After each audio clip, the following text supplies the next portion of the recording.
Hello friends, welcome to my channel once again, and today we are going to read the poem Butterfly Laughter, and it is from the class 4th. Butterfly laughter means butterfly की हंसी.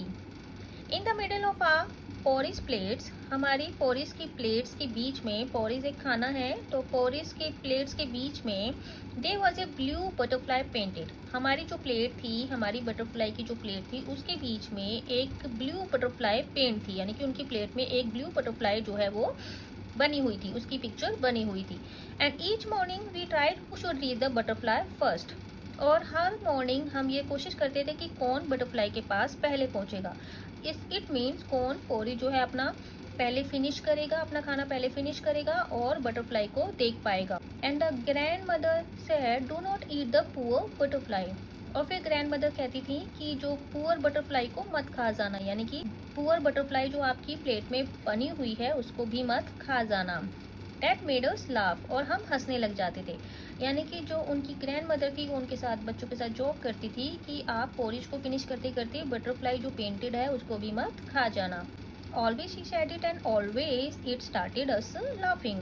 वो हमेशा ये कहती थी और हम हमेशा हंसने लग जाते थे. It seem such A sweet little joke. और ये हमें बहुत ही स्वीट लिटिल जोक लगता था.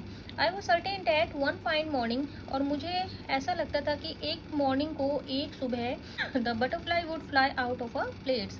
मुझे ऐसा लगता था कि एक दिन जो बटरफ्लाई है वो जिंदा हो जाएगी और हमारी प्लेट में से उड़ने लग जाएगी.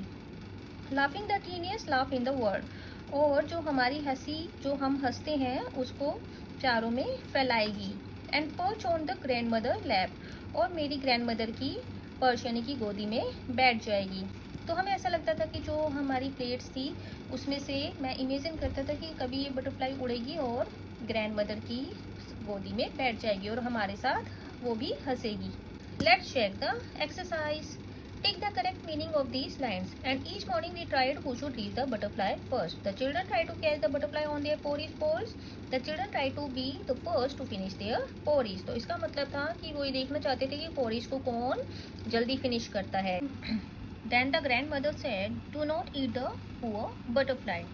The grandmother was afraid the hungry children would eat the butterfly. The grandmother joked that the hungry children would eat the butterfly. This is the answer. Always she said it and always it started us laughing.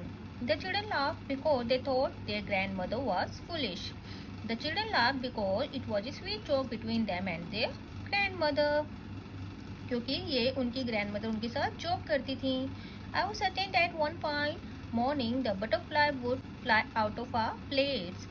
One day the butterfly would fall into their porridge plates. One day the painted butterfly on the plate would come to life. जो poet था उसे लगता था कि एक दिन जो ये बटरफ्लाई थी वो जिंदा हो जाएंगी और फ्लाई करने लगेगी. Use these phrases from the poem in sentence of your own. तो इन phrases के साथ में आप अपने sentence बनाओ. In the middle, the principal has entered into the class in the middle of teaching by teacher. Each morning we wake up and brush our teeth first. Made us laugh. The joker has made us laugh in the circus. Sweet little joke. My friend made a sweet little joke in the class. Grandmother laughed. Our cat sat in grandmother's lap. Match these words to form compound words. Write the new words.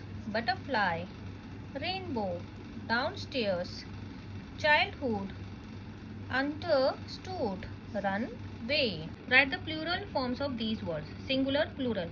Jeans, jeans. Calf, calves. Shelf, shelves. Penny, pennies. Deer, deer. Church, churches. Dish, dishes. Life, lives. In this singular and plural forms, there is some word which is not changed while they are plural, like jeans and jeans. In both, in singular and in plural, they are same.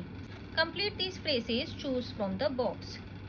In groups को क्या कहते हैं? Like a pack of wolves, a crowd of people, a troop of soldiers, a school of fish, a gaggle of geese, a choir of singers. While they are in groups, what we call them?